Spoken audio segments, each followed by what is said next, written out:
Hola a todos, tenemos el honor de estar en el lugar de creación de Ciruelo Cabral. Ciruelo, ¿cómo estás? Hola, muy bien, muchas gracias por tenerme. Pues gracias a ti por la acogida, por el espacio para poder compartir. Es un auténtico regalo y en fin, espero que esto, los que lo vean, lo valoren, se nutran, ¿no? Porque va a ser seguro algo muy interesante. Porque te conozco, suficiente como para saber que va a ser muy interesante. Y yo te conozco a ti y también puedo decir lo mismo. Yo he visto muchos de tus vídeos y son muy inspiradores y creo que tenemos un hilo en común que va a sacar de nosotros ahora una charla enriquecedora tal vez para los demás, sí. Pues celebro que estemos tan a gusto y que podamos estar en este espacio con esta energía tan especial, ¿no? que tú tienes aquí, que has creado. Y tengo muchas ganas de que los que no te conocen te conozcan y los que te conozcan la parte más profunda de Ciruelo. Ujú. Eh, ¿Qué hay detrás de esas ilustraciones maravillosas? ¿Qué hay detrás de, esa, de ese resultado, de ese arte que tú compartes y que es tan valorado? El proceso, tu vida, tu forma de ver las cosas, Ujú. tu trato con lo sagrado. ¿Mm? Ujú.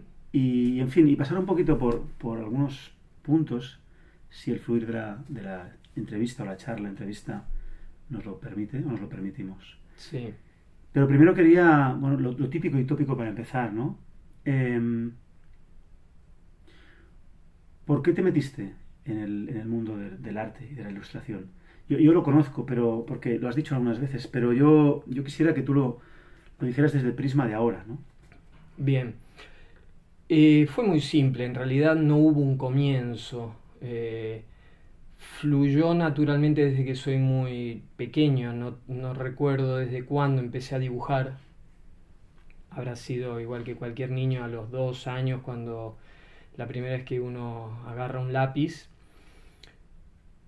Y habrá ocurrido, supongo, esa magia de sentir que había un poder muy especial en trazar una línea sobre un papel y mirarla y ver que esa línea quedó ahí. No sé, ese momento, no sé cuándo habrá sido, pero ese momento y lo que ahí ocurrió es lo que se sigue reproduciendo aún hoy.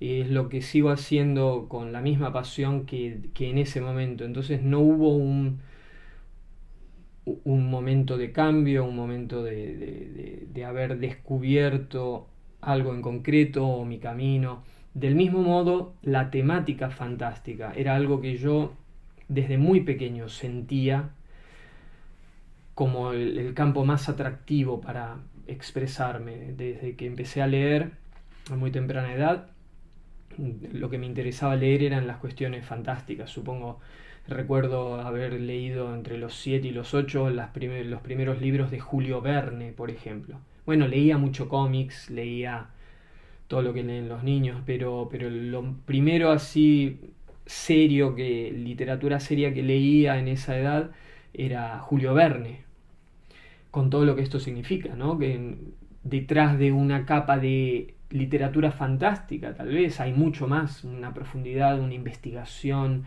habla de misterios que aún hoy siguen siendo misterios, etcétera, etcétera. Entonces, ya en esas edades me di cuenta que tenía una pasión por estos universos, que es la misma que tengo hoy, que tiene que ver con expresarme en el arte, mostrando seres que pueden creerse que no existen o que sí existen o que son físicos o no tan físicos, mitológicos o de leyendas o lo que sea, pero al mismo tiempo hablan de un misterio que para mí es lo interesante de este universo, que todo es misterioso. En realidad todo es misterioso. Incluso nosotros mismos, nuestro cuerpo, la ciencia cada vez que va investigando cosas y sacando descubrimientos, a mí me fascina ver desde lo que es una galaxia, lo que está ocurriendo con estrellas que explotan, hasta lo que pasa dentro de nuestro organismo. Todo eso para mí es fascinante y es un misterio. Así que el arte fantástico para mí está relacionado con todo esto también, está relacionado con la ciencia, con lo onírico, con la imaginación, con la inspiración. Claro, porque yo sé que tú tenías mucha facilidad para dibujar, para copiar cosas, dibujar, lo realista se te era fácil. Podías haber tirado por cualquier otro lado, pero te atraía la parte fantástica y tú has hablado ahora de mitología, de si es verdad o no es verdad. Claro, yo creo que toda esa simbología no deja de ser información, ¿no? Y como el hemisferio derecho es metafórico y el subconsciente también, y la inconsciencia se maneja en ese idioma, me da la sensación de que tú manejas información más allá de lo que resulte para el que lo está viendo, si es real o no es real, o si es información que nos está contando y nos está planteando muchas cosas. Tú estás observando dónde está la manifestación sagrada en cada momento, ¿no? Me gustaría que hablaras un poquito de todo ese proceso de creación, ¿no? Yo recuerdo, lo primero que me maravillaba, así, hasta fanatizarme, eran los animales. Esto es muy común en todos los niños. Yo recuerdo mirar fotos de animales, tenía una enciclopedia que me iban comprando y me fascinaba la variedad y los diseños y los colores de estos animales, que eran rarísimos, eran cosas, ¿no?, que parecían fantasía y eran realidades. Entonces, bueno, el lenguaje de la naturaleza, que yo leía desde muy pequeño, es mi gran motor, mi gran fuente de inspiración, mi gran pasión. Sigo estudiándolo, sigo porque es infinito y lo que más descubro es que es misterioso, pero es un lenguaje, es concreto y está hablando todo el tiempo. Es el lenguaje del diseño, es el lenguaje de una conciencia que diseña. Le puedes poner cualquier nombre, diferentes culturas le llaman de diferentes maneras, pero vamos a dejarlo en esto, en el lenguaje del diseño, de este creador. Y me fascina este trabajo, ¿no?, de creación que hay en cada cosa. Esto es lo que me mueve a mí a crear también, porque uno al dibujar, al pintar, ejercitar la creatividad, está ejercitando un poco esta conciencia primigenia del universo, está jugando con este flujo, es un creador. Al imaginar uno es creador. Y por definición la imaginación no tiene límites, con lo cual hay una parte que tenemos que reconocer siempre, que tenemos un poder ilimitado en algún punto. Entonces habría que entonces ya analizar eso para entonces descubrir que ya tenemos dentro de nosotros cosas inconmensurables, ¿no? Eso también es parte de la búsqueda, de la investigación que yo hago, siempre a través del arte, siempre a través de autoanálisis, siempre a través de analizar y de ejercitar mi obra y de disfrutarlo mientras lo hago. Pero es natural en mí este proceso de análisis y de, relacionar lo artístico con lo trascendente o lo más diario con lo más sagrado. No veo mucha diferencia entre lo que es sagrado y lo que es una hormiga o hablar con un ser humano acerca de cosas banales o superficiales o de cosas trascendentes, porque de hecho viajar a Perú, subirse a una montaña y encontrarse con gente de la montaña en un lugar y hablar acerca de una flor, o que te expliquen, esta planta hace una florcita amarilla que es muy buena, que si se toma en té, eso es sagrado, y para esa persona es lo más cotidiano del mundo. Entonces depende con quién hables, dónde hables, todo es sagrado. Esta visión propia de encontrar lo sagrado en cada cosa también es algo que me fascina, es una actitud. La actitud básicamente es la que me interesa, es la de el estado de creatividad, como dije antes. Es una actitud en realidad. Porque también después de pensar mucho me doy cuenta de que en realidad hay una parte que piensa que es el hemisferio izquierdo, llamémosle, porque ahora sabemos un poco de qué va el tema de hemisferio izquierdo y hemisferio derecho. El hemisferio izquierdo es el que piensa, el que analiza, el que concretiza, el que transmite o aprende conceptos, y el hemisferio derecho es el que experimenta.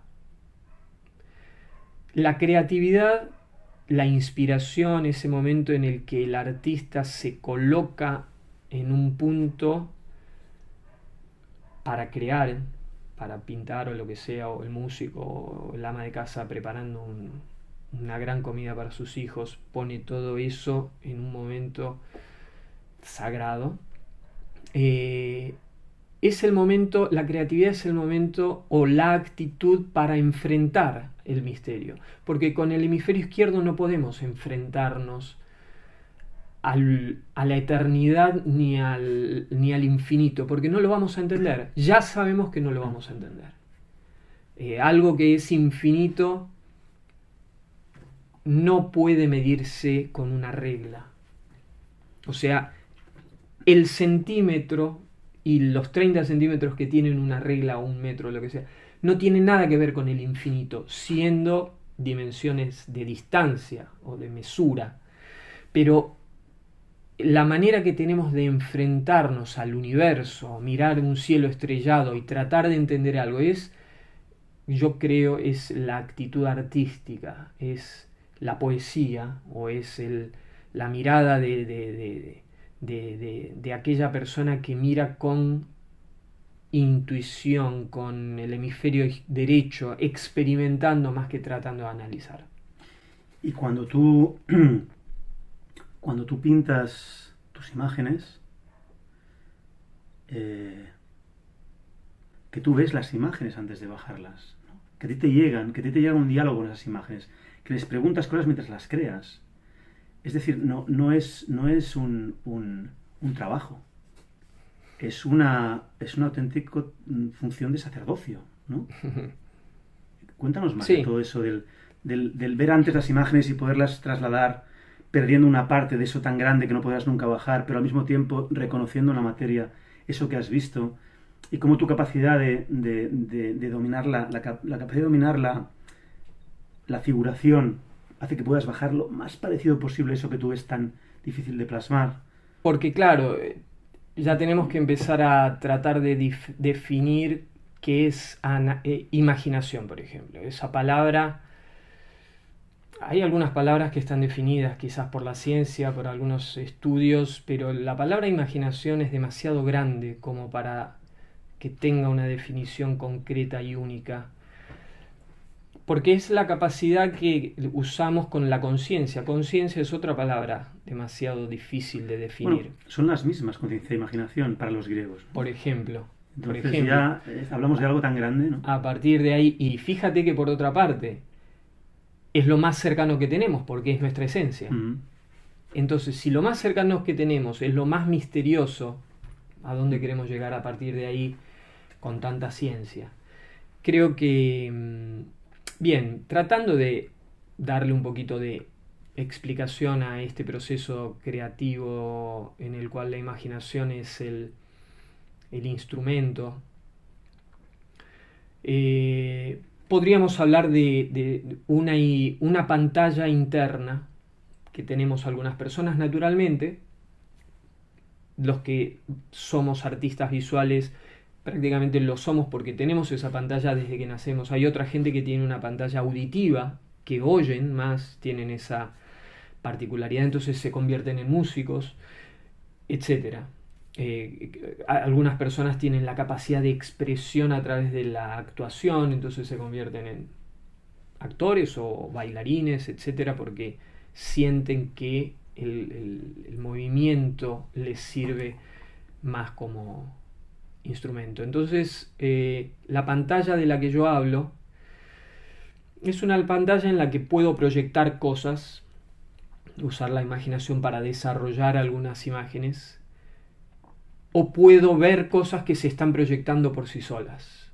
O a veces en un momento yo estoy tratando de proyectar algo y aparece de la nada, irrumpe una proyección que yo no esperaba ni buscaba.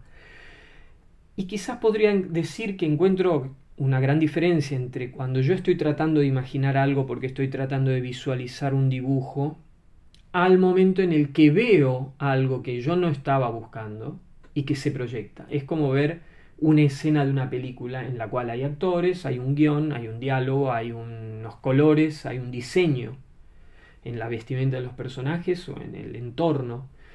Y soy en ese momento un testigo y no puedo explicar ni sé de dónde viene esa imagen.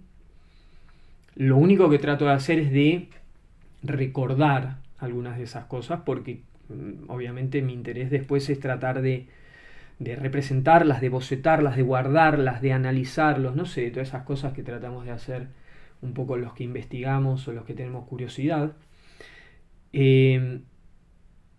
La mayoría de las veces no puedo capturar, porque aparte hay un proceso también que es que lo identifiqué bien, que es si yo estoy percibiendo una escena, en el momento en que presto atención a algo en concreto, es como que desatiendo lo demás. Entonces, si yo me quiero quedar con una idea de eso, con una imagen, es como que dejo de prestar atención al gran regalo que me está ocurriendo. Entonces muchas veces simplemente dejo que fluya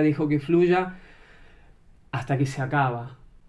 Porque generalmente es como que o vuelvo yo a esta realidad, mis sentidos me piden volver a esta realidad porque lo estaba viendo en otra, no sé muy bien cómo funciona, no puedo explicarlo muy bien, pero estoy haciendo intentos de ver cómo funciona la imaginación. Sí que lo que sé es que hay ejercicios que después trato de compartirlos y enseñarlos a otros artistas que intentan avanzar en esto, intentan incluso, muchas veces me preguntan, ¿cómo puedo ser más imaginativo?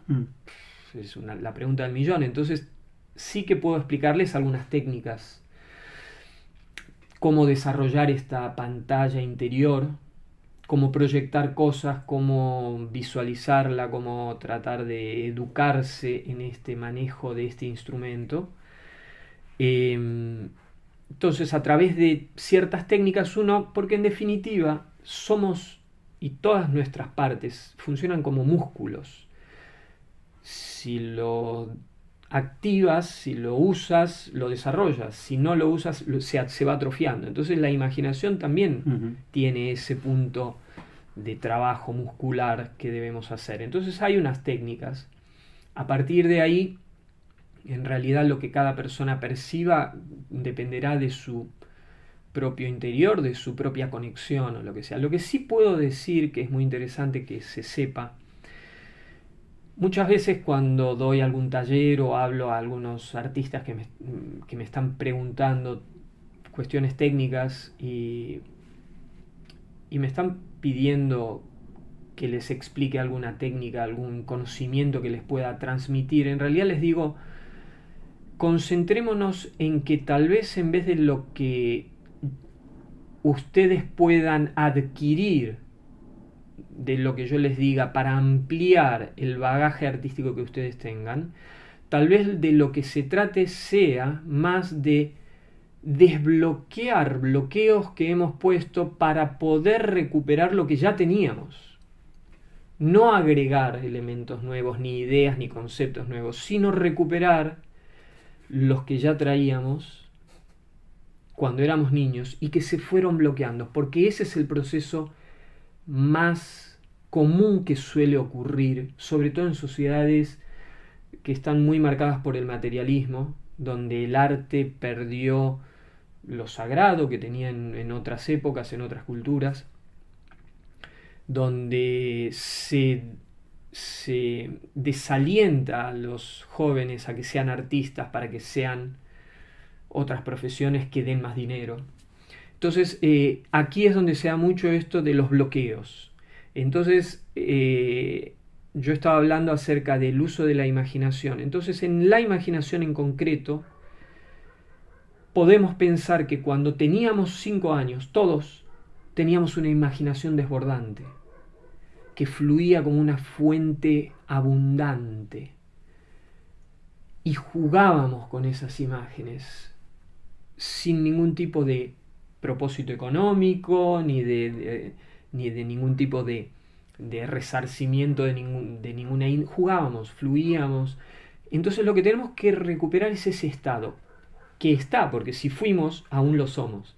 Lo que pasa es que está detrás de muchas cosas que hemos puesto delante. Entonces, la imaginación abundante,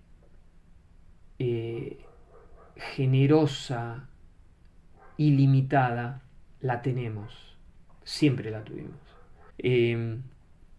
Entonces, bueno, la imaginación es esa flor tan delicada que cuando uno trata de asirla está tal vez maltratándola. Entonces tiene que ser tratada con sutilezas. Las sutilezas que tenemos que usar, indudablemente, son la mayoría hacia adentro. Tenemos que suavizar, tratar de controlar nuestra mente, nuestros pensamientos, nuestras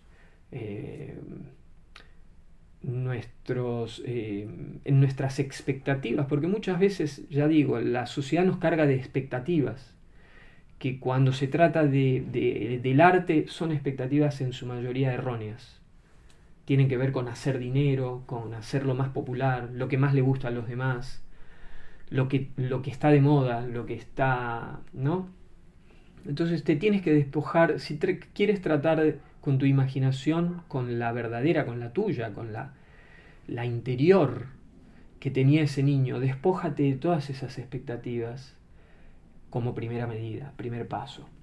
Entonces, bueno, jugar, quizás ahí va la otra palabra que es clave. Enfoquemos nuestro arte como un juego, porque esa actitud es la más correcta, es la más sutil, es la más natural para tratar con este tipo de cosas, con imaginación, creatividad. Y ahí empezaríamos a meter otras cosas que serían, por ejemplo, recuerdos. Imágenes que uno tiene, no se sabe por qué, grabadas dentro, imágenes de cosas fantásticas, que no se sabe por qué, pero pueden llamarse recuerdos, ¿no? Son imaginaciones, pero son recuerdos en realidad. Entonces uno quiere pintar eso, porque tiene una relación con eso de hace mucho tiempo. Entonces uno busca muchas veces, como artista, recuperar esas imágenes que tienen una carga personal para él. Y busca con los colores, está buscando eso que en realidad son recuerdos. Bueno, de hecho, un músico muchas veces compone canciones basadas en recuerdos, ¿no? Y es lo que dices, tienes razón, es curioso, pero mucha gente se plantea si la imaginación es real o no, pero no se plantean que el recuerdo sea real o no.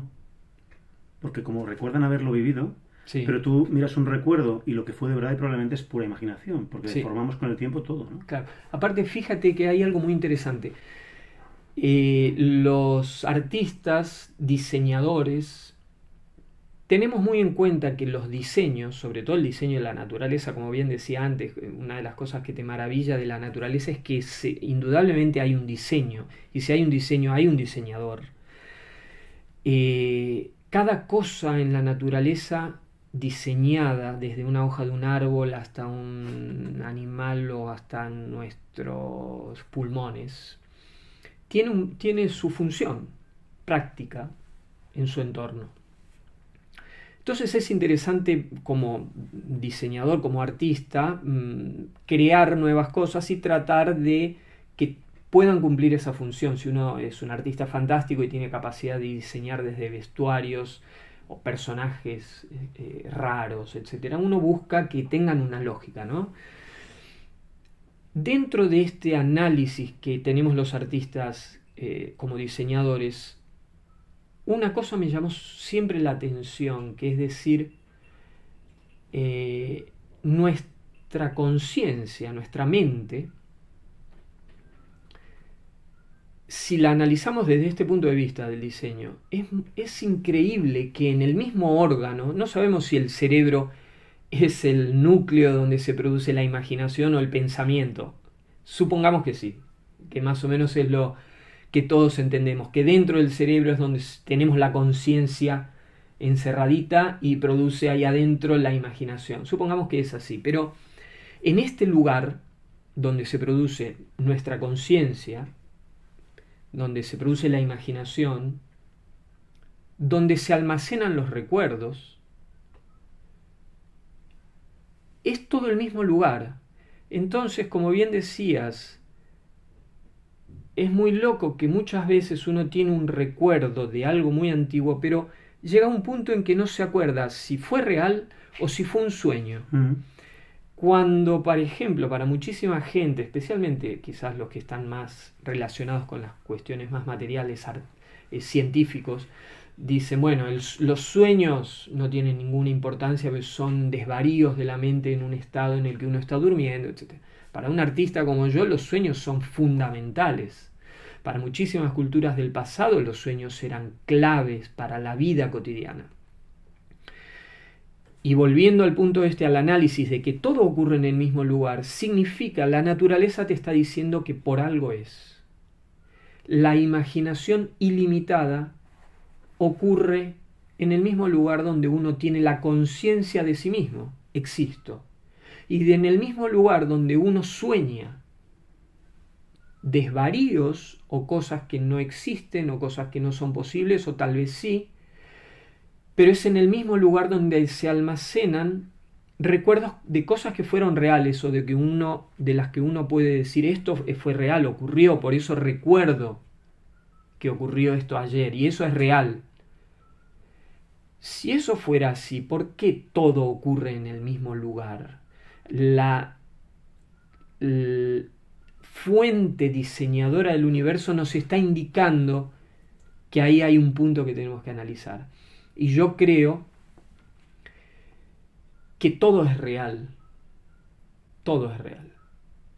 Las cosas que ocurren en este mundo 3D, las que hicimos en un tiempo lineal, fue el pasado, que lo archivamos como recuerdos, o lo que soñamos, o lo que imaginamos, todo está ocurriendo en cierta realidad. Por eso tiene su espacio en este lugar tan importante que es nuestra conciencia.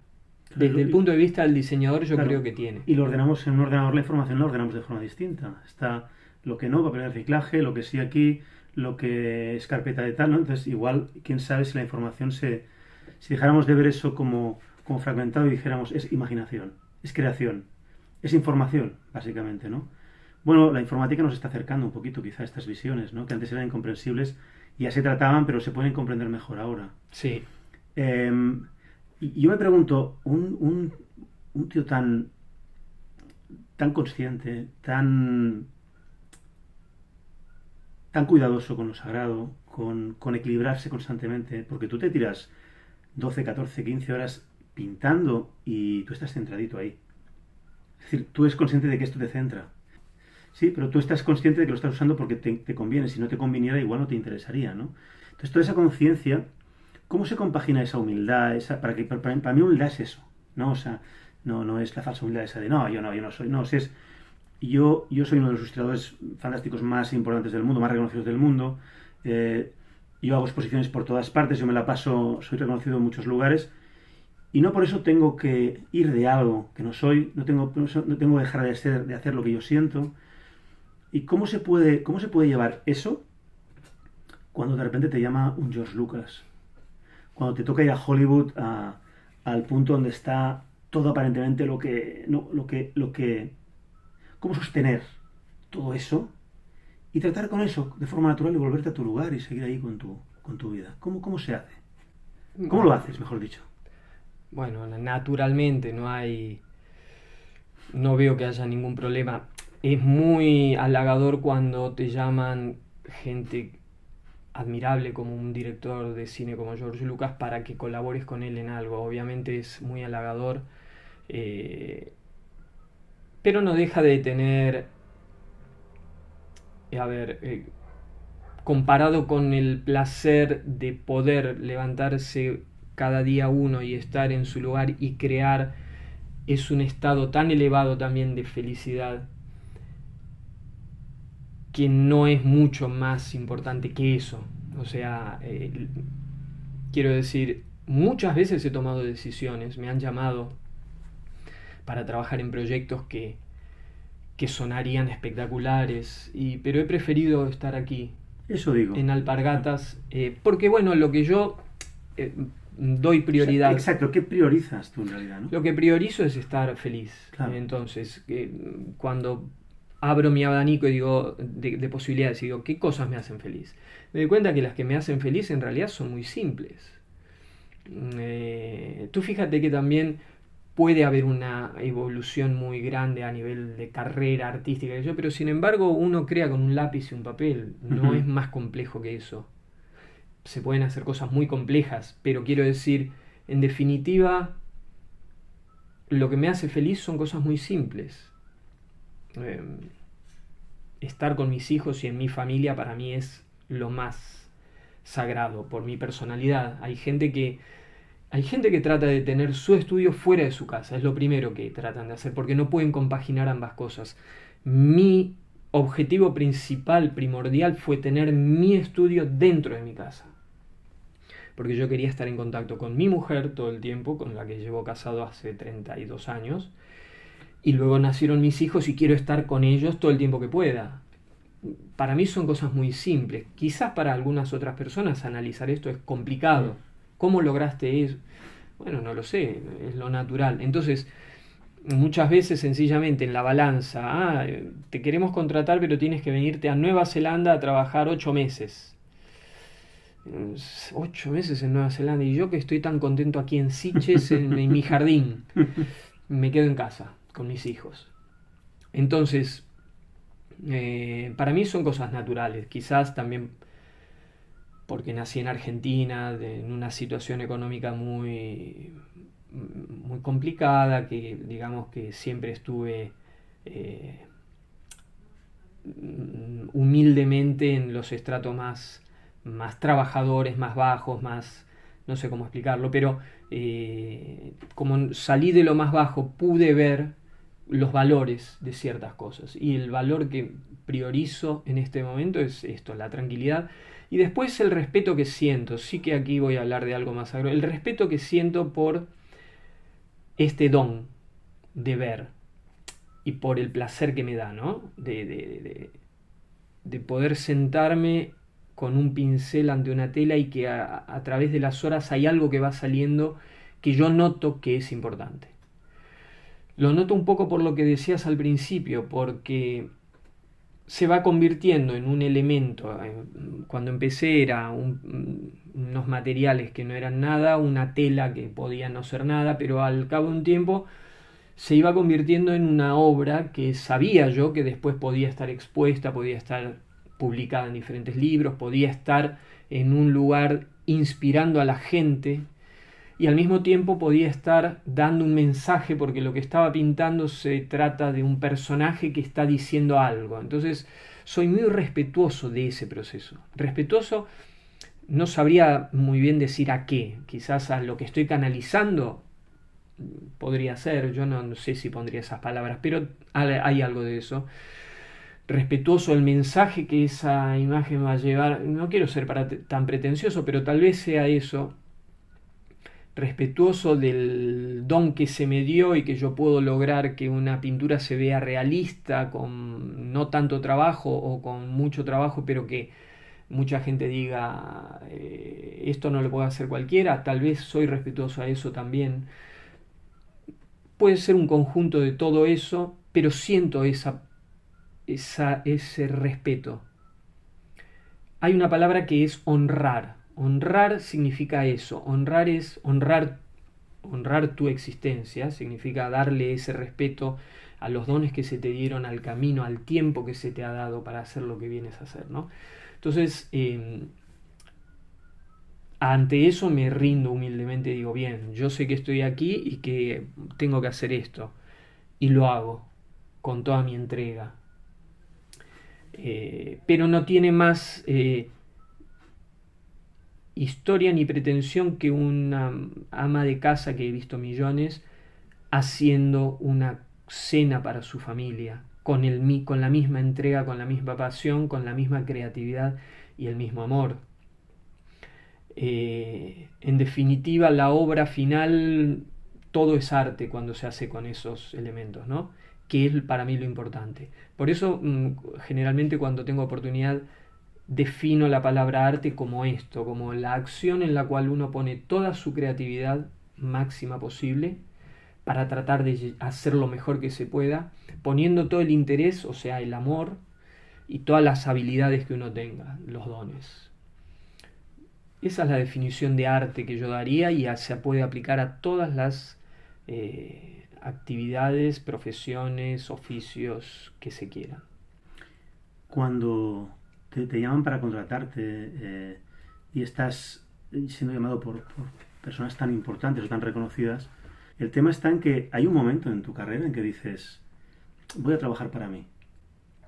Voy a dejar ya de hacer encargos, aunque me ofrezcan el oro y el moro, y voy a hacer lo que me apetezca. Voy a sentir y a decidir yo que quiero ilustrar. Ese cambio fue vertiginoso, fue realmente una liberación. ¿O ni eso? ¿Cómo fue aquello?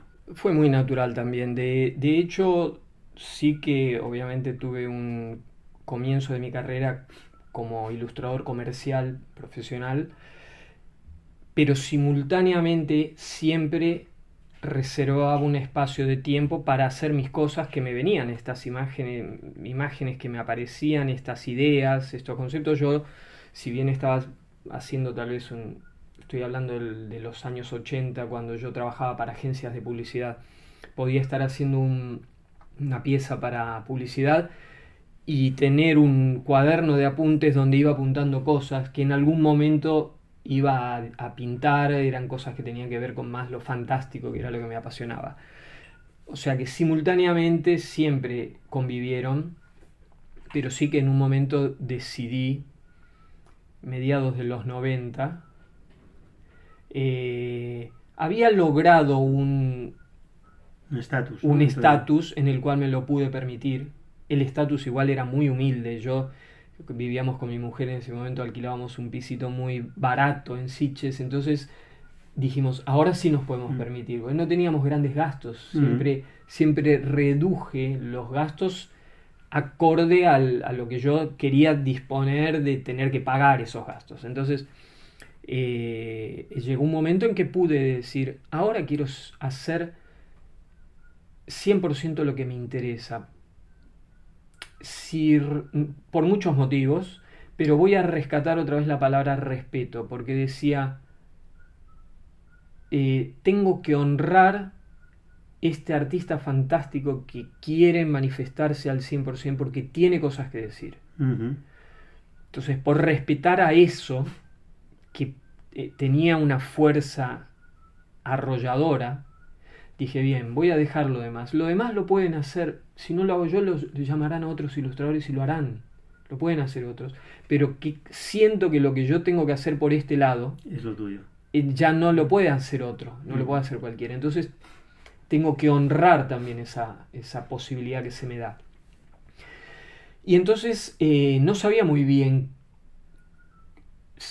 cómo iba a sobrevivir, porque indudablemente tenía que pagar mis gastos y comer, etc. Entonces empecé a hacer mis cosas libremente y después las vendía. Venían editoriales y me decían, bueno, queremos que nos hagas una tapa de un libro, como hacía siempre. Y digo, bueno, pero es que no tengo tiempo de hacerla. Y dice, bueno, es que ¿pero qué necesitabas? Y necesitaba un dragón negro, no sé qué. Ah, bueno, mira, tengo este y este. Ah, bueno, te compramos ese. Entonces revertí el mecanismo. Pude encontrarlo de ese modo. También es una cuestión que le digo a la gente. Muchas veces uno de antemano tiene una visión de lo que cree que es el mercado y cómo se mueve el mercado, y que no hay otra manera de que el mercado se mueva que no sean eso. Pero cuando uno se sale y lo hace con pasión, en definitiva genera nuevos mecanismos al mercado, porque esto funciona así. Aquel que tiene pasión por su arte y se dedica a lo suyo con pasión, tarde o temprano, de algún modo u otro, va a acabar teniendo éxito. Esa es la ley que yo aprendí que funciona. Y trato de transmitirlo a los artistas jóvenes que vienen con pasión y me preguntan, ¿qué consejo me darías? ¿Cómo puedo yo hacer esto? Le digo, primero analiza si es verdadera pasión y si la tienes, no te preocupes. Vas a encontrar el modo de vivir de esto. Muchas veces son los padres los que vienen a preguntarme, porque tienen un hijo de 13, 14 años y me dicen, mira, es que mi hijo dibuja todo el día o mi hija. Y yo estoy preocupado porque, claro, yo soy ingeniero, mi mujer es arquitecta y que mi hija esté dibujando manga todo el día o cómics o dragones, yo no sé qué consejo me darías. Muy bien los padres porque están tratando de dar una opción, una alternativa a ese arte que ven en que su hijo que es tan genuino, ¿no? Entonces van a preguntarle a alguien que pueda darles un poquito de luz sobre el tema. Entonces les digo, mirá, porque claro, todo va de acuerdo al tema de lo que ellos consideran que es éxito o fracaso en la vida. Generalmente en estas sociedades en las que nos movemos, éxito tiene que ver más con más dinero y fracaso menos dinero. Está relacionado generalmente con eso, ¿no? Entonces yo les digo, mira, si tu hijo o hija tiene 13, 14, 15 años y ya está mostrando una pasión concreta por algo, tú tendrías que hacer una fiesta, porque esto es un regalo, es lo mejor que te ha podido pasar a ti y a él y a tu hijo. El problema actual es de que te encuentras con muchos jóvenes que aún no saben qué quieren, no saben a qué vinieron, no saben si tienen pasiones, no saben si van a ser arquitectos o médicos o cirujanos o carpinteros. Eso es un verdadero problema. Que un chico tenga a los 13, 14 años muy claro lo que quiere hacer es un regalo. ¿Por qué lo vas a teñir de problema? Sepamos entender eso. Quien tiene una pasión a los 13, 14, 15 años y ya sabe que va a ser futbolista o músico o arquitecto, tiene el 50% de su carrera, de su vida ya ganada. Tiene el éxito ya. Claro, quizá el problema es que esa pasión sea desalentada, ¿no? Muchas veces. Claro. Por un externo que solo premia, lo que decías tú, una visión del éxito que tiene el externo, y por una frustración de expectativas no cumplidas, ¿no? Que también hablabas antes de la expectativa, ¿no? Exactamente. Porque si no existe eso, realmente al que le gusta bailar, baila solo o con público, ¿no? Otra cosa es que para comer mientras bailo, que me gusta mucho, pues hago otra cosa. Y bueno, y al final, ¿cuántos artistas? En tu caso igual has empezado a dibujar y has seguido dibujando, pero ¿cuántos artistas hemos hecho de todo hasta llegar a desarrollar? Pero no dejábamos de hacer aquello, porque el motor de hacer aquel otro era porque hacíamos esto, ¿no? Claro. Sea como sea, lo estoy mirando para atrás, y vivir del arte, muchas veces vivimos del arte. El tema es que queremos vivir solo de una forma del arte, ¿no? Y ahí nos acotamos mucho, porque es como si no podrías ser feliz.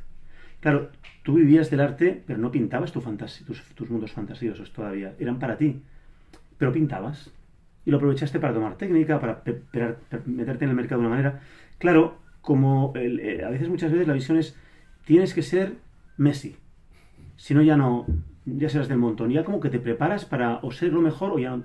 Mi padre, que era pianista, era compositor, y lo dejó porque tenía la mano pequeña y porque vio que no podía ser tan brillante como otros.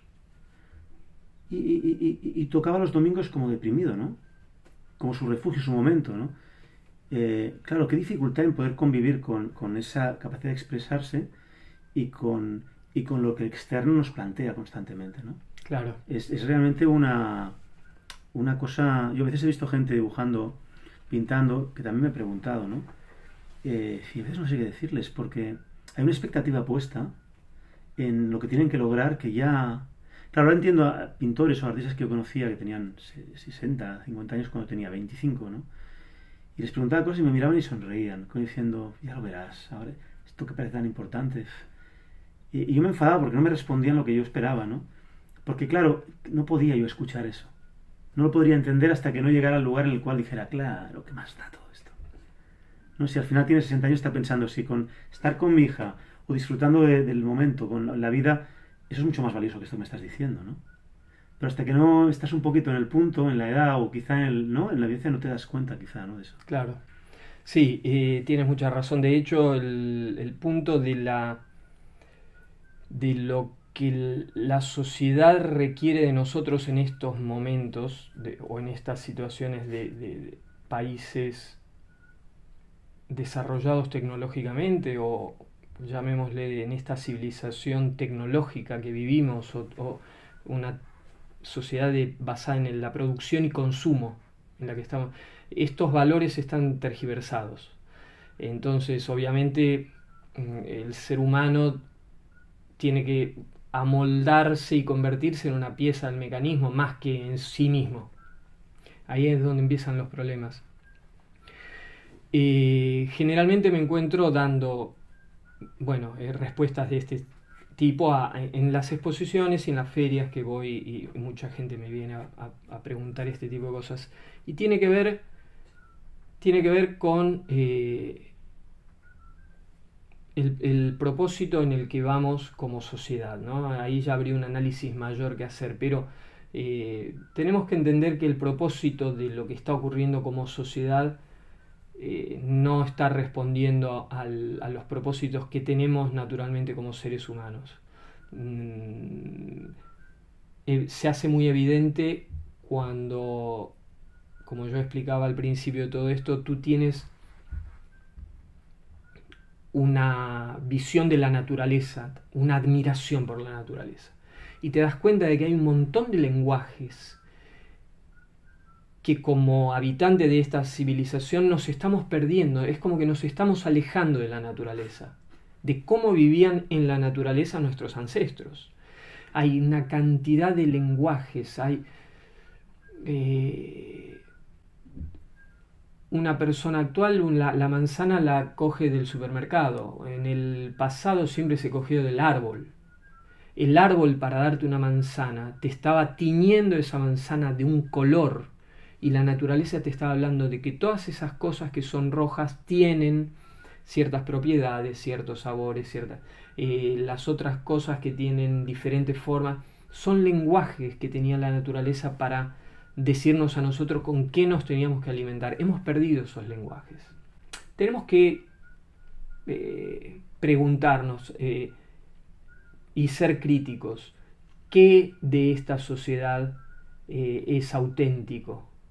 ¿Y qué es impuesto? Ahí empiezan otras ideas, porque no quisiera hablar ahora de conspiraciones, pero sí que tienen que ver. Porque llega un momento que te dices, ¿pero de qué va todo este juego? Uh-huh. ¿Y por qué? Y empiezas a darte cuenta, porque estamos en la era de la información y nos van llegando informaciones que empiezan a completar un rompecabezas del cual ya tenemos un montón de piezas sueltas y que empiezan a ser completadas. Y dices, es que todo era un plan.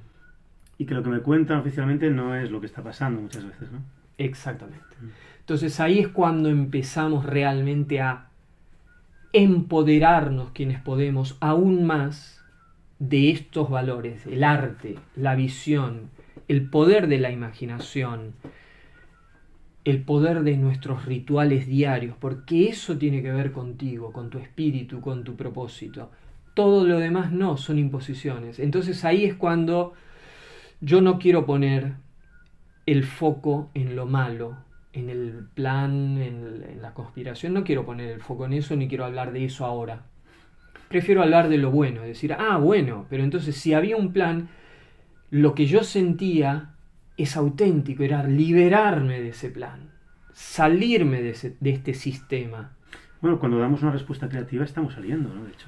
Absolutamente. En lugar de estar afuera luchando por cambiar, que estás alimentando el fuego, te vas adentro a dar una respuesta creativa a lo que te pasa a ti respecto a eso. Y ya estás saliendo, ya estás liberándote de eso. Exactamente, porque la creatividad es el primer camino de salida del sistema. Uh-huh. Porque lo primero que quieren que seamos son seres no creativos, que no vengas con ideas nuevas o revolucionarias, sino que estés dentro del sistema y que funciones como una pieza del mecanismo. Fíjate que te dan catálogos para que no pienses.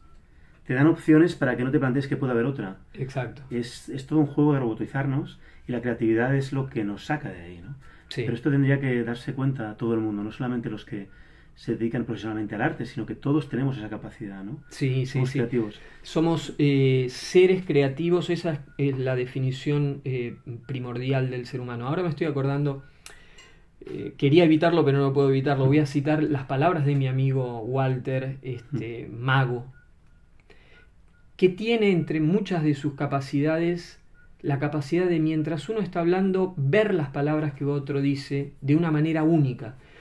Y la palabra creatividad, un día que estábamos hablando y yo se la dije, como que para mí era el tesoro mayor que tenemos y con el que podemos manifestarnos tal como somos y crear cosas nuevas y estar llenos de energía porque estamos en el potencial máximo al que vinimos, etcétera, y transformar el entorno, etcétera. Cuando dije la palabra creatividad, él me dijo, fíjate esa palabra, crea en ti vida y da. Creatividad. No he visto. Y cuando lo vi así dije, wow, es increíble la fractalidad que hay incluso detrás de las palabras y cómo ciertas personas son conscientes de la fractalización y lo ven en el aire. Los poetas pescan en el aire las palabras de otra manera que una persona normal y las usan de otra manera y las transforman y las flexibilizan. Entonces todo eso te retroalimenta como artista, decir, wow, hay que mirar con nuevos ojos todo el tiempo, hay que buscar todo el tiempo mirar la realidad de una manera más creativa, porque en realidad depende de cómo lo mires. Claro, aunque nos alarguemos más de lo propuesto, previsto, yo creo que fluya esto y quien quiera que corte antes y quien quiera que siga, ¿no? Al final, esto es una charla entre amigos, ¿no? Porque hay algo que no he nombrado y que viene un poquito como a colación de lo que estabas diciendo. De repente, tú que ya tienes conexión con la naturaleza, que te gustaban las piedras, de repente empiezas a crear unas maravillas encima de las piedras, que es algo que es fascinante. Incluso, además, lo que tiene tu arte es que el que no entiende de arte se siente fascinado porque hay detrás algo que es información que es mucho más profundo que el resultado, aunque sea bello el resultado. Luego está la música, ¿no? Que no la has dejado nunca, pero que de repente aparece de forma mágica, no tenemos tiempo de explicarlo, pero el tema de la flauta, ya se ha acabado tocando la flauta para la televisión de toda Francia, te ha visto, ¿no? En un acto determinado, en una exposición tuya que hicieron en París no hace mucho. Es decir, como que tú vas abriendo ramas creativas porque no está muerto eso. Yo veo muchos artistas que se encasillan en el sentido de que se van muriendo pero van sosteniendo aquello que les da de comer, ¿no? Y para mí es muy ilícito, no voy a meter con eso. Lo que pasa es que me gusta la libertad y me gusta ver que encasillarse no es hacer de la misma forma, es el desde dónde lo haces, ¿no? Verte a ti abrir ventanas, ¿no? Y abrazar cosas que van complementando tu obra me parece fascinante, porque claro, la gente no está viendo tu taller al completo, pero aquí diseñaste un cráneo de dragón que es increíble, que parece de verdad, ¿no? Que parece el esqueleto de un dragón, la cabeza. Hay aquí maderas talladas, hay un montón de cosas hechas por ti, o probablemente objetos de poder que te han dado y que has usado y que has integrado a tu cotidianidad. Yo me quedaría con los petropictos para poner el ejemplo más gráfico, porque vamos a mostrar aquí, ¿no? También, sí. O estamos mostrando. Y la gente se preguntará, ¿qué es esta maravilla? Estas piedras pintadas aprovechando el dibujo de la piedra, ¿no? Uh-huh. ¿Nos podrías contar un poquito cómo empieza eso? Y realmente yo sé que tú acabas viendo lo que hay ahí, o incluso últimamente ya tú ves lo que quieres o te baja lo que quieres y encuentras la piedra adecuada para eso, que eso ya es como... Sí, eso fue increíble, sí, es claro. increíble. Ahí sí que en el tema de Petropictos hubo un día que la historia cambió. Mm-hmm. Eso sí, ocurrió, fue en el año 95, principios del 95, que de hecho había hecho un viaje a Mendoza, en Argentina, con mi familia, y habíamos subido al Cristo Redentor, hacia arriba de una montaña. Hay una estatua gigantesca que divide Chile y Argentina. Bueno, es una estatua muy bonita, la gente va a visitarla. Y como habíamos estado ahí, como suelo hacer en muchos de mis viajes, como solía hacer, me llevaba una piedra. Pero las piedras me atraían, las formas, los colores, alguna cosa en particular, pero siempre acababa volviendo de mis viajes con alguna piedra que terminaba en mi entorno, en mis estudios que tuve. recogí una piedra de ahí, me la traje a Sitges y se la regalé a un amigo que también coleccionaba piedras. Y dije, bueno, le traigo esta a él. En el momento que se le iba a llevar, y como él tenía tantas, dije, le voy a poner de dónde viene para que si se le mezcla nunca se olvide de dónde viene esta piedra, que es un lugar muy especial, muy lejos. Y entonces cogí un marcador, un rotulador, y empecé, y el trazo sobre esa piedra quedaba espectacular. Y entonces no solamente le empecé a poner, sino que ya empecé a dibujarla. De hecho, acabé dibujándola toda. Ese fue mi primer Petropicto. Porque automáticamente me puse a pintar otros y me di cuenta, fue una explosión, me di cuenta de que, claro, de que yo siempre había tenido la capacidad de ver formas en las piedras. Y que con unos pocos trazos yo podía hacer que otros vieran las formas que yo había visto en la piedra. Imagínate si consigues un trocito de cielo, te pones a pintar las nubes también. Bueno, soy amante de las nubes, Claro. Para mí, en mis pinturas las represento mucho, estoy continuamente mirándolas y hay un... Es de lo más bello en las pinturas a veces, ¿no? Exactamente. Entonces, bien, lo que descubrí desde ese momento hasta ahora las he numerado una por una de todas las que he pintado, llevo pintadas 1200 y pico de piedras. Tengo todavía conmigo unas 80. Todas las demás las vendí o las regalé algunas. Pero con esto lo digo también porque si la gente piensa de antemano, intentara pensar de antemano, yo voy a vivir de pintar piedras, de recoger una piedra de la playa, pintarla y venderla y con eso ganarme la vida, no funciona. Nadie lo haría así, ¿no? Pero si lo haces desde el otro punto de vista, desde expectativas mucho más propias, más interiores, que responden a tu amor, a tu naturaleza, naturaleza, ¿no? Tu camino encuentra el camino al éxito. Cuando hay algo que es auténtico, hay fuerzas que se mueven alrededor que hacen que tú sigas haciendo eso. Porque es como que el universo necesita de la autenticidad. Es una metáfora. No, pero y tanto. Bien. Sé de lo que hablas. Pero es así como ocurrió. Entonces, digo, ya he vendido más de 1100 y pico de piedras, que simplemente es cogerla de la montaña, darle unos trazos que en todos los casos quiero que sean los mínimos para que se vea la textura y la forma natural de la piedra, que se mezcle con lo que he pintado, pero no una piedra totalmente pintada, porque si no pintaría sino que se viera el 90% de la piedra y la forma mezclado con lo mío y que luego se convirtiera en una obra tridimensional. Entonces, yo logré vivir muchos años de pintar, de vender piedras, o sea, lo más inesperado. A veces suelo decir, en la era de la informática yo estoy volviendo a la época de las cavernas. Hasta el nombre Petropicto es muy interesante. Sí, es un nombre que tuve que inventar porque existía petroglifo, que significa pintar sobre la piedra. Pero lo que yo buscaba era una denominación que es pintar sobre la piedra usando su forma natural para convertirlo en una escultura. A través de la pintura conseguir una escultura. Y inventé la palabra Petropictos. Me gusta eso, que fusiona dos formas, porque para mí el arte está unido, ¿no? Y de hecho tú me decías que muchas veces paras y tocas un instrumento.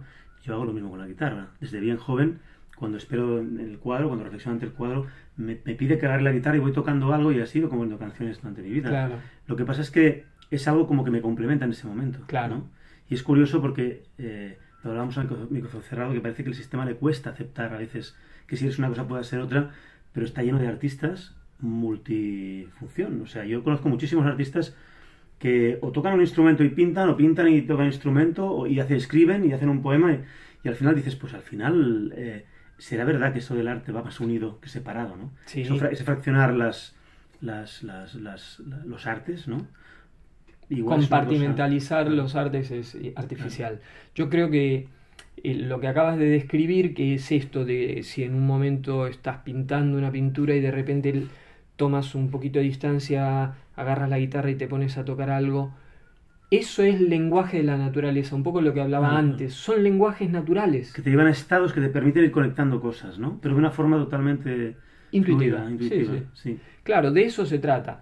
En definitiva, lo que a mí me gustaría dejar como mensaje final de lo que estoy diciendo es recuperemos lenguajes naturales, lenguajes propios, porque estamos muy bombardeados de lenguajes artificiales que nos alejan de este interior, ¿no? De nuestra propia naturaleza. Entonces, cuando tú manejas lenguajes naturales, empieza a ocurrir la magia. Empieza a ocurrir la magia. La magia, que obviamente existe, porque todo en el universo es mágico, en definitiva. La magia es una reacción del universo a tu acción cuando tú estás actuando en autenticidad. Entonces, el valor de hablar con lenguaje del universo es que el universo te entiende. El lenguaje natural que yo hablaba de la naturaleza que tenemos que recuperar es para que el universo entienda lo que tú quieres. Claro, yo pongo un poquito el ejemplo de Google, ¿no? Si a Google le hablo y no escribo, o escribo solo con puntos, me va a mandar a vete a saber dónde. Pero si yo escribo con el lenguaje que Google me está pidiendo, Por ejemplo, claro. Si es Google, si es otro buscador, solo una pregunta que para mí es un cierre maravilloso porque, como decía antes, gran parte de tu trayectoria está relacionada con el dragón. Sí. El dragón como símbolo. Y ya no solamente porque editoriales te pidieron un dragón, sino porque el dragón y tú estáis unidos, ¿no? Estáis relacionados. Es como el mensajero del dragón, el apaciguador del dragón, el integrador de todo lo que representa el dragón, o el mensajero que viene a mostrar una imagen distinta del dragón, ¿no? Integrativa del dragón. Claro, yo ahora me remito a la parte reptiliana, que es la más visceral o la que más tememos. Esa parte que seguramente crea los demonios, las represiones que luego generan lo que generamos, que está simbolizada en muchas culturas o pistas con lo reptiliano, como lo malo, lo que nos manipuló, o lo que nos puede estar generando los problemas, cuando en realidad en tus dragones tú tratas de magnificar la imagen del reptil, porque el dragón es el reptil rey, es el que ha conseguido integrar, lo mejor y lo peor del reptil para convertirse en algo sagrado, ¿no? Y además, en algunas culturas, la unión del águila y el cóndor representa al dragón, como el símbolo. Hablamos de simbología ahora, ¿no? Y el dragón también, la kundalini están muy unidos en simbologías, sí, ¿no? Chinas. Está el dragón también, al margen de muchas otras cosas que leemos de forma humana, los que creemos en unas cosas o en otras, igual, al margen de las creencias, ¿no? El dragón no deja de ser un símbolo y tú lo estás tratando de llevar a un lugar en el cual podamos enfrentarlo, o sea, reconocerlo sin temerlo, respetándolo e integrándolo en nosotros, porque todos tenemos un dragón también, ¿no? Y una parte reptiliana. Y me gustaría terminar o cerrar con esa relación con el dragón, esa relación de amor con el dragón, y de respeto y de valoración al dragón, ¿no? Como esa forma de alquimia y de sanación, como mago y brujo que tú estás siendo cuando estás tratando esa forma, esa imagen la está llevando a todas partes, a colectivos que no saben lo que puede simbolizar, y haces que tengan una mirada limpia hacia esa forma. Cuando se nos decía antiguamente, San Jorge mata al dragón. Sí, hay claro, cuando tú alimentas el fuego de algo que te aterra y lo matas constantemente, eso se reproduce en tus sueños constantemente, porque no lo has resuelto, ¿no? Me gustaría cerrar la entrevista o la charla con unas palabras para el dragón. Y para ese tema del dragón. ¿Y tú, no? Bien. Lo primero que voy a decir es que todo esto de lo que estás hablando representa un gran misterio. Yo sigo analizándolo y nos tenemos que encontrar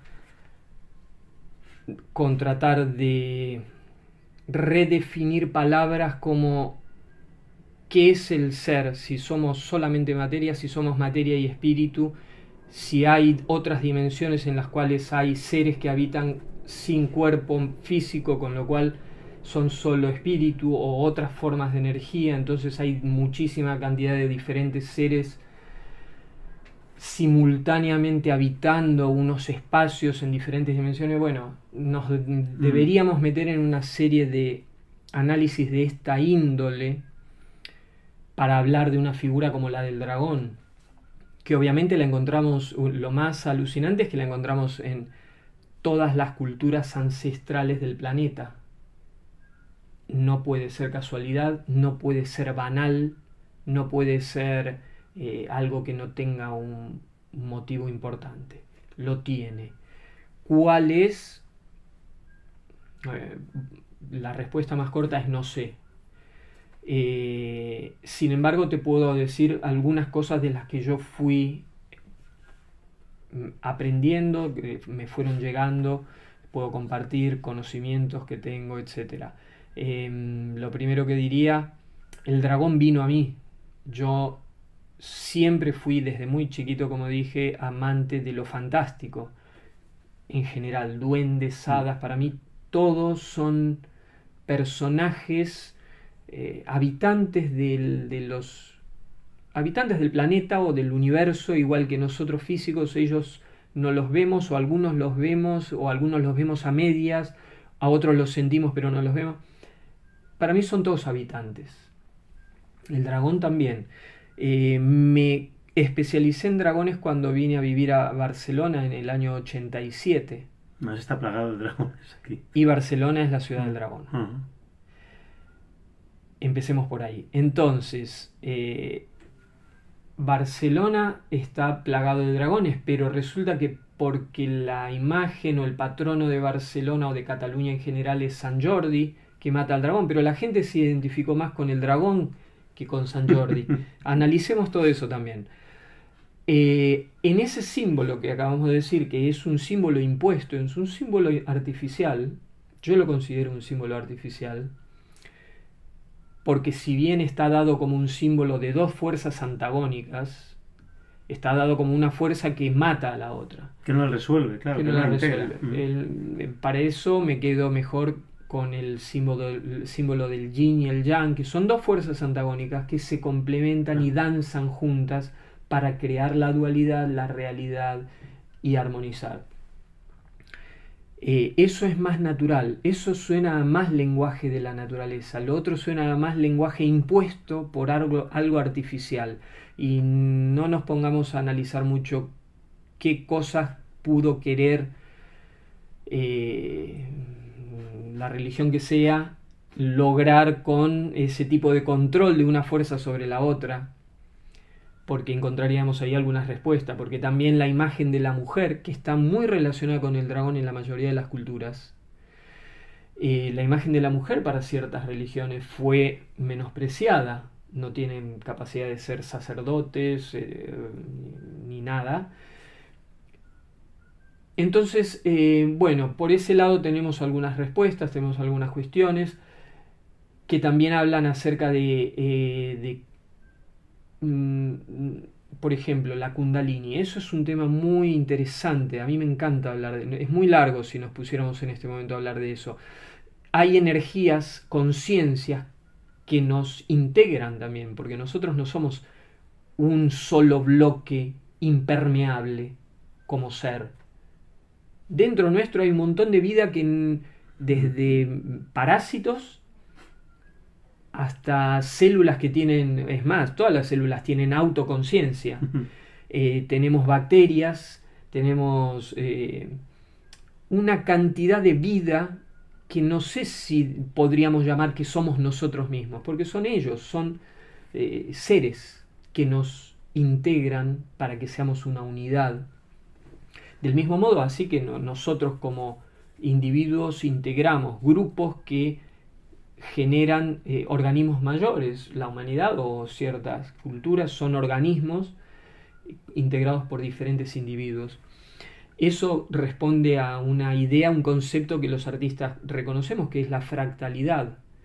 Lo que está en lo mínimo se reproduce en lo máximo, ¿no? Lo que es arriba es abajo, así es arriba como es abajo. Entonces el dragón puede ser una conciencia, una energía que, como bien se dice en todas las leyendas, es el portador del fuego, es el que maneja el fuego. Y el fuego en nuestro cuerpo científicamente hablando, son los impulsos eléctricos, que es la información que nuestro cerebro da a través de las neuronas y de diferentes células a los músculos para que se muevan, etc. Eso es fuego. En nuestra espina dorsal, la columna vertebral es la columna a través de la cual el fuego de la Kundalini asciende. Y el subconsciente, que es lo que maneja el 95% de lo que nos pasa, atiende a esa información que captan nuestros estímulos más sutiles y manda la información a través de estímulos eléctricos también. De hecho, hay una teoría, no es una teoría, es una práctica ya, o sea, está demostrado en la bioquímica que las células engañan al cerebro para poder seguir donde quieren estar, porque son, digamos, los soldados del subconsciente, ¿no? Y entonces tratan de hacer creer al cerebro que es el cerebro el que decide no hacer algo, para seguir donde están. Y lo hacen a través de mandar impulsos eléctricos también. O sea que todo está manejado por el fuego, ¿no? Claro. Y por el agua, somos agua y Somos el dragón agua. también es un reptil. Absolutamente. ¿No? Entonces, bueno, empezando a entender este tipo de cuestiones, qué somos, de qué estamos hechos, cómo es la realidad, cómo es la materia, y entrando ya incluso dentro de la física cuántica, que está analizando qué es lo que ocurre dentro en los espacios subatómicos. Bueno, definir dónde y cómo está el dragón es una tarea ardua. Sin embargo, diría, indudablemente habitamos mundos multidimensionales. El dragón, como ser más concreto, más densificado en algún tipo de materialización, está habitando indudablemente en algunos de estos dimensiones paralelas, y mucha gente hay mucha gente que es perceptiva a estos mundos y tiene contactos, tiene relación con dragones. En mi caso, indudablemente tengo una relación, pero en mi caso va a través de que los veo y los pinto. Y se ve que se ven reales. Cómo los veo son más reales de cómo los pinto. Indudablemente, el modo en que los veo dentro tienen una riqueza que es imposible de plasmar en una pintura. El modo en que siento que están y el modo en que siento la bondad y el amor que sienten hacia nosotros. Lo puedo traducir de una manera. Así como antes explicaba la función que tenemos los artistas como diseñadores y como analizadores de lo que es el diseño, yo podría decir que la figura del dragón, entre varios aspectos, por ejemplo, es la figura ideal que el planeta Tierra desarrolló para habitarlo. El dragón puede nadar por los ríos de lava hasta las profundidades de la tierra ígnea, puede nadar en la profundidad de todos los océanos, puede caminar sobre la tierra porque tiene 4 patas y puede volar por los cielos. Si nosotros analizamos el diseño del ser humano, estamos muy lejos de esa posibilidad de habitar el planeta con esa autoridad, con esa capacidad. Incluso diría que estamos cada vez más alejados, porque ya casi no podemos caminar por las montañas sin calzado, pues nuestros pies no están adaptados ya a eso. No podemos andar sin ropa, nos moriríamos de frío, pero con muy poquito frío y con muy poquito tiempo ya no podríamos habitar este planeta. No podemos bajar en las profundidades del agua a más de 10 metros sin ningún aparato porque la presión es demasiado, así que imagínate las profundidades de los océanos. Y no tenemos alas, con lo cual no podríamos volar a menos que inventáramos aparatos. Con lo cual, desde el punto de vista del diseño, el dragón es el habitante predilecto de la madre tierra. Yo siento que es el protector, además.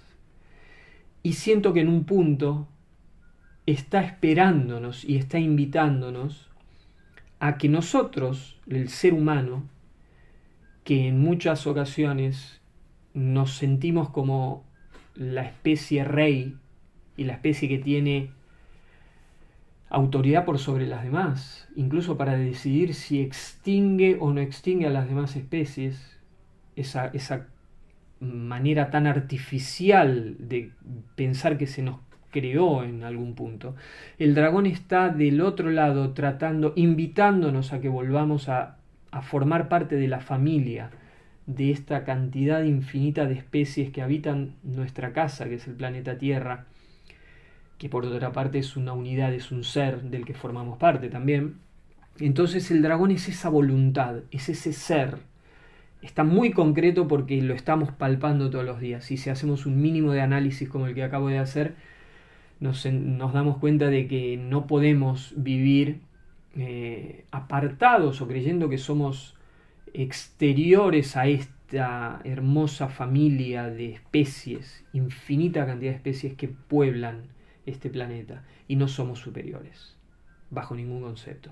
Entonces, cuando salgamos de esa burbuja de pensamiento, el dragón va a estar ahí esperándonos con los brazos abiertos, porque la voluntad de él, que es la voluntad del planeta Tierra, es vivir en salud, en esta familia que somos. Así que bueno, te podría hablar de diferentes aspectos del dragón, el dragón como conciencia, que es el que trae el mensaje del Hunabku, porque el Hunabku, que es el sol central de la galaxia, pulsa información a todos los demás astros de la galaxia cada tanto. Ahora nos está llegando esto, y el portador de este fuego, de este pulso, es el dragón, es una conciencia. Yo hice pinturas metafóricas con esta idea. El nombre de este dragón de fuego es Ma. Bueno, podría hablarte desde muchos puntos de vista. El punto de vista que yo manejo es el del arte, yo lo pinto. En realidad no necesito explicar todo esto que estoy explicando. Yo lo pinto y la gente lo acepta. No, pero lo que estás explicando demuestra que tú integras ese mundo imaginario a tu cotidianidad en forma de simbología. Sí. Y que eso que se vería como, uy, se ha vuelto loco, se cree que esto es verdad, cuando la gente se cree cosas que le cuentan las religiones, que son casi tan increíbles, ¿no? Entonces, pero por lo menos estas son las que tú sientes. Sí. Son fruto de tu propio proceso de experiencia. Quizás es más auténtico eso que crees una cosa que te la han contado porque es así, te lo dijo tu padre, ¿no? Por eso digo que es muy curiosa la forma de integrar la imaginación de los artistas cuando son capaces de estar en la tierra y también ir bajando y construyendo. Para mí el dragón, cuando conecto contigo y hablo contigo y me haces recapacitar respecto a esa figura, para mí empieza a tener un sentido muy claro cuando entiendo que si es el símbolo de integración entre cielo y tierra. Y lo que hay entre el cielo y la tierra somos nosotros. Somos los hijos del cielo y de la tierra, ¿no? Y claro, si la tierra ya es el diablo, ¿no? Lo que hay debajo de los pies es el diablo. Y solo hay que mirar para arriba, pues que nadie quiere estar aquí. O todo el mundo quiere estar aquí haciendo ver que no. Y claro, el dragón igual está integrando ambas partes y es el fruto, es el hijo, es el fruto del poder de tomar realmente y resolver ambas partes en uno, ¿no? ¿Por qué no? Al fin y al cabo dicen que una Biblia se puede leer de 1000 formas, que cualquier libro se puede leer de 1000 formas y que cada uno verá lo que sienta, ¿no? Respecto a cómo ve la vida y qué filtro tiene. ¿Y por qué desestimar opciones que son tan bellas, tan poéticas y tan experimentadas por alguien que nos está compartiendo lo que siente y que está apoyándolo en fundamentos de experiencia? El poder del arte, ¿no? Si esto saliera como tendencia en los medios a través del arte, obviamente, pero como tendencia disfrazada de medios, todo el mundo lo creería. O sea, al final, ¿no? Es curioso todo eso, ¿no? Uh-huh. Bueno, yo quería tocar el tema del dragón. Bien, ahí está. Yo sé que era importante tocarlo por alguna Sí, razón. es importante porque indudablemente se me conoce en mi carrera profesional, se me conoce como dibujante de dragones internacionalmente. Entonces sí que hay una importancia en que toquemos este tema. Es parte de mi universo, también dibujo mujeres de poder. Mujeres y dragones es lo que dibujo, Sí, y es un poco lo que dije antes, que van unidos en muchísima simbología y iconografía de todas las culturas ancestrales. Por algún motivo van unidos.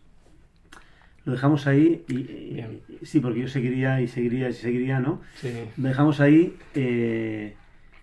Bueno, Ciruelo, muchas gracias. Muchas gracias a ti, Víctor. Muchas gracias por este momento, por esta charla, y esperemos que pueda haber otras con las cuestiones pendientes que nos hayan quedado, dependiendo de si la gente le interesa escuchar más sobre nosotros. Así que muchas gracias. ¿Por qué no? Vamos a ver cómo recibe todo el mundo esta invitación.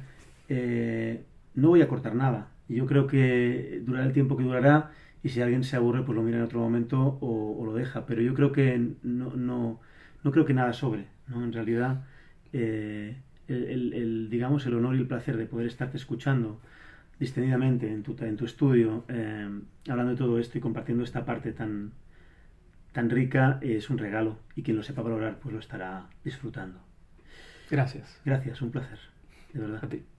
Gracias a todos, nos vemos en una nueva forma o posibilidad, no sé cuál, documentales, no sé, ya veremos. Siempre ahí, tratando de compartir desde el corazón. Chao. Chao.